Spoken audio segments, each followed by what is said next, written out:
شام میں وہ کمرے میں بند پڑتی رہی۔ پھر مغرب ڈھل گئی تو کچن میں آ گئی، جہاں مسرت پھرتی سے کٹنگ بورڈ پہ پیاز ٹماٹر کاٹتی رات کے کھانے کی تیاری کر رہی تھی۔ کچن میں اور کوئی نہ تھا اور سارا پھیلاؤ یقیناً انہی کو سمیٹنا تھا۔ امی، یہ تائی اماں یا چچیوں میں سے کوئی کھانے کی ذمہ داری کیوں نہیں لیتا؟ آپ ہمیشہ کیوں بناتی ہیں؟ وہ یہ سب دیکھ کر ہول گئی تھی۔ تو ہمارا گھر ہے بیٹا، میں یہ کروں گی تو کیا ہو جائے گا؟ آپ تھکتی نہیں ہیں ان کی خدمت کرتے کرتے؟ نہیں، تھکن کیسی؟ وہ اب جھک کر چولہا جلا رہی تھی۔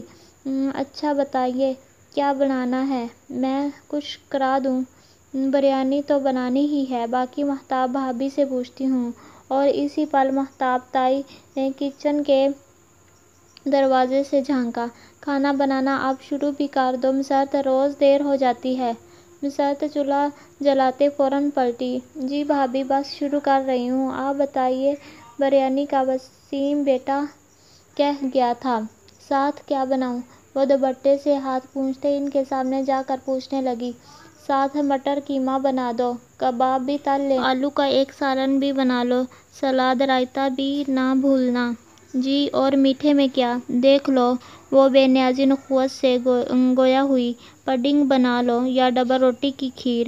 وہ ایک اچکتی نظر اس پر ڈال کر پلٹ گئی۔ ایک ٹائم پہ دیگچے بھر بھر کے آپ 3 4 ڈشز بناتی ہیں، مگر رات کے لیے کچھ نہیں بچتا۔ وہ کلستی بھی تھی اور حیران بھی ہوتی۔ تم خود ہی تو کہتی ہو کہ وہ ہمارا مال حرام طریقے سے کھاتے ہیں، پھر حرام میں کہاں برکت ہوتی ہے؟ بیٹا؟ تم خود ہی تو کہتی ہو کہ وہ ہمارا مال حرام طریقے سے کھاتے ہیں، پھر حرام میں کہاں برکت ہوتی ہے بیٹا؟ ان کے لہجے میں برسوں کی تھکن تھی اور وہ کہہ کر پھر سے کٹنگ بورڈ پہ جھک گئی۔ وہ بالکل چپ سی ہو گئی۔ واقعی کیوں یہاں دیگچے کے دیگچے ایک وقت کے کھانے پر ختم ہو جاتے تھے؟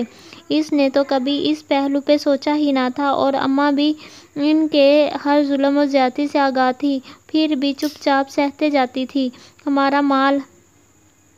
دل میں ایک کانٹا سا چبھا۔ 11 برس قبل ابا کی ڈیتھ سے پہلے یہ فیکٹریاں، یہ جائیدادیں، بینک بیلنس، یہ امپورٹ ایکسپورٹ کی پوری بزنس امپائر سب ابا کا تھا۔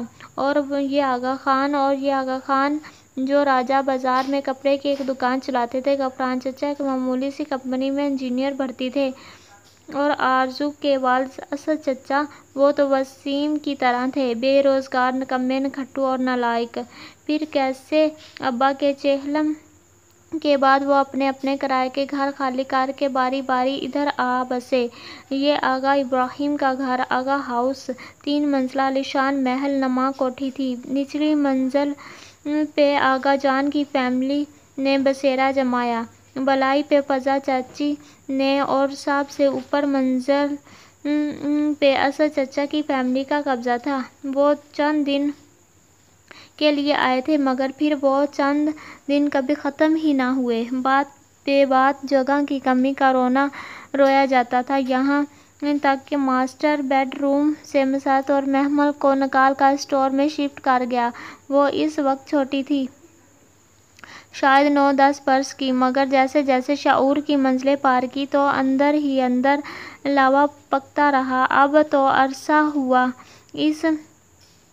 اس نے دبنا چھوڑ دیا تھا۔ گھر کے مردوں کے سامنے تو خیر وہ زبان بند ہی رکھتی، مگر تائی چاچیوں سے برابر کا مقابلہ کرتی، اور کزنز تو اس کے کسی کھاتے میں نہ تھے۔ لیکن اس زبان چلانے کے باعث اس پہ سختیاں بڑھتی گئی۔ وہ مختص زبان سے جواب دے سکتی تھی، مگر تائی اماں وغیرہ جیسے دوسرے حربے بھی استعمال کرتی تھی۔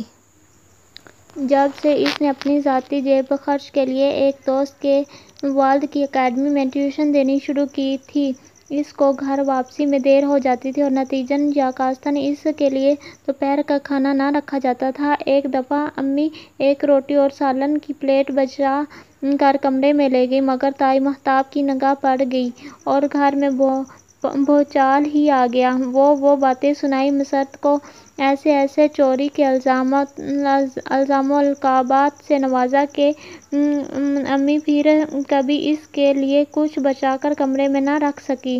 شاید تائی یہ سب اس لیے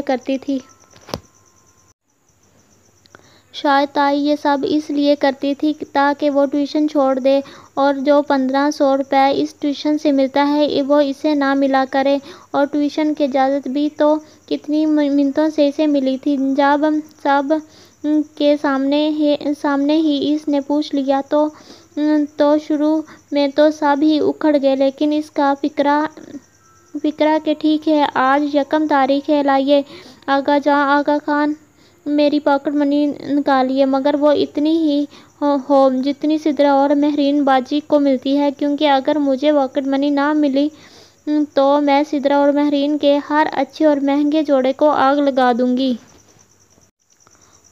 اور وہ پہلی دفعہ اتنی جنونی ہو کر بولی تھی کہ مزید 10 منٹ کی بحث کے بعد اسے اجازت مل ہی گئی۔ اور ابھی جو اماں نے یاد دلایا کہ وہ لوگ ان کا مال کھاتے ہیں تو وہ یہ سوچے بغیر نہ رہ سکی کہ کچھ ایسا ضرور ہے کہ آغا جان اس 20 سالہ لڑکی سے خائف ہیں۔ اگر کبھی وہ اپنا حصہ مانگنے کھڑی ہو جائے تو کیا ان کا کیس اتنا کمزور ہے کہ وہ عدالت کا فیصلہ اپنے حق میں نہ کرا سکیں گے اور انہیں ہر چیز محمل کے حوالے کرنا پڑے گی؟ اور کیا وہ 20 سالہ لڑکی اتنی باہمت ہے کہ وہ ان سب کو ان شطرنج کے اتنے ماہر اور چالباز کھلاڑیوں کو اپنی انگلیوں پہ نچا سکے؟ جواب ایک زوردار نہیں تھا۔ وہ کبھی بھی ان کے خلاف اٹھ کھڑی نہیں ہو سکتی تھی، لیکن اگر کبھی اس کے ہاتھ ان کی کوئی کمزوری لگ جائے، کوئی دکھتی رگ جسے دبا کر وہ اپنے سارے حساب کرا سکے تو کتنا مزہ آئے۔ مگر ایسی کیا دکھتی رگ ہو سکتی ہے ان کی؟ بات سنو مہتاب تائی نے پھر سے کچن میں جھانکا تو وہ اپنے خیالات کی بہکتی روح سے چونکی۔ فواد کہہ رہا ہے میٹھے میں چاکلیٹ سوفلے ہونا چاہیے۔ یوں کرو ابھی ساتھ شروع کر دو، اور ہاں کوئی کمی نہیں ہونی چاہیے۔ بہت عرصے بعد میرے بیٹے نے کسی خاص میٹھے کی فرمائش کی ہے۔ بہت مانو فخر اور تنبیہ بھرے انداز میں کہہ کر وہ پلٹ گئی اور محمل کے ذہن کی بھٹکتی روح اس ایک نکتے پہ منجمد ہوگی، میرا بیٹا۔ تو آغا جان اور مہتاب تائی کی کمزوری، دکھتی رگ اور تڑپ کا پتہ سب کچھ فواد ہی تھا۔ اور اگر جو یہ دکھتی رگ اس کے انگلی تلے آ جائے تو محمل یہ آلو کاٹ دو، میرا خیال ہے آلو انڈے بھی بنا لیتے ہیں، سب شوق سے کھاتے ہیں۔ وہ سوچ میں گم ان کے قریب آئی اور آلو چھیلنے لگی۔ مسرت نے بریانی کا مسالہ بنایا، قیمہ مٹر بھی پکنے کے قریب تھا، محمل نے شامی کباب تلے، پھر آلو انڈے کا سالن، سلاد، رائتہ سب بنا چکی تو مسرت روٹی پکانے لگی۔ فواد کے لیے سوفلے بنا کر فریج میں رکھ دیا تھا نا؟ جی اماں، آپ فکر ہی نہ کریں، وہ مسکرا کر بولی۔ اس شام لون میں فواد کا خود کو چونک کر دیکھنا اور لمحے بھر کو مبہوت ہونا یاد آیا تھا۔ جو غلطی خاندان کی ساری لڑکیاں کرتی تھیں وہ محمل کو نہیں دہرانی تھی۔ اسے اپنی اہمیت نہیں گنوانی تھی۔ اس نے فیصلہ کر لیا تھا۔ ذرا دیر کو وہ ہاتھ روک کر مسرت سے نظر بچا کر باہر لاؤنج میں گئی، جہاں تمام لڑکیاں اس وقت بیٹھی ٹی وی دیکھ رہی تھیں۔ آرزو اسی چست لباس میں ٹانگ پہ ٹانگ رکھے بیٹھی تھی۔ فواد کی بہنیں سدرا اور مہرین بھی قریب ہی تھیں۔ سدرا 24 برس کی بہت عام شکل کی لڑکی تھی۔ اسی کمی کو پورا کرنے کے لیے خوب سارا میک اپ اور جیولری گھر میں بھی زیب تن کیے رہتی۔ سیاہ بالوں میں گولڈن اسٹریکنگ بھی کروا رکھی تھی۔ پھر بھی زیادہ فرق نہ پڑا تھا 23 سالہ مہرین کا، البتہ قد چھوٹا تھا، کافی چھوٹا تھا اور بال بے حد گھنگریلے تھے۔ وہ سارا دن اپنے بال سیدھے کرنے یا قد لمبا